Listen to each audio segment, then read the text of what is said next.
Hello, I'm Sid Strike and I want to share some more tips on managing remotely. And this time on conducting appraisals remotely. So here are 6 tips for conducting appraisals remotely. Tip number 1, don't. If at all possible, be face to face for all the obvious reasons. It's more personal, it's more intimate, it's a big meeting for people, is their appraisal.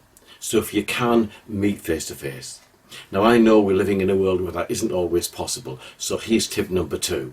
If we can't meet face to face and we have to conduct our appraisal remotely, use the same rules as you would for face to face meetings.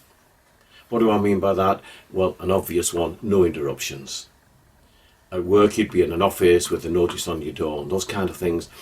Keep the same principles. No interruptions, no telephones, no people knocking on your door. Give the person plenty of time. All those kind of things are important.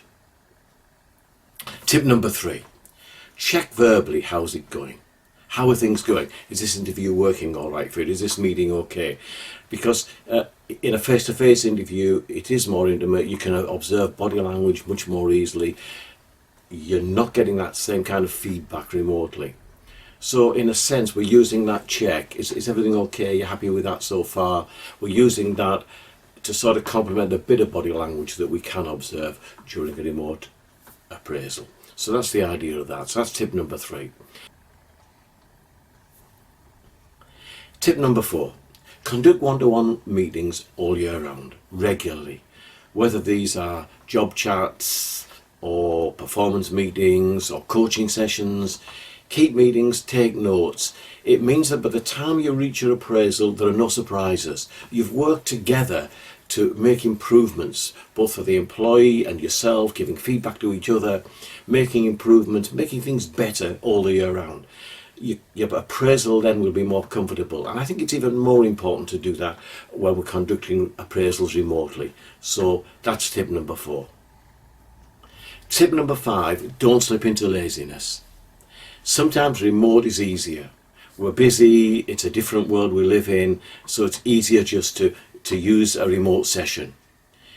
If possible, do as many of your one-to-ones as well as your appraisal, do as many as your one-to-ones face-to-face. I know it's not always possible, but when it is, it will be very useful, it will be more personal, it'll be more effective. Tip number 6, be sincere about your appraisals and your one-to-ones.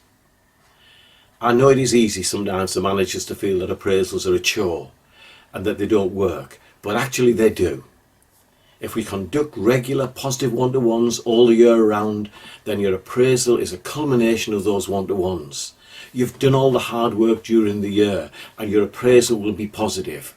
And more importantly, when it's a remote appraisal, make it positive by supporting it all year round with one-to-ones, positive feedback, constructive feedback, listening to what your employee has to say about the way you manage the business, listening to their ideas, of their concerns, all those kind of things all the year round. Be sincere about it and that sincerity will pay off. So there are my 6 tips. I'll go through them again. Here's a summary. Number 1. Don't do remote appraisals if at all possible. Do them face to face.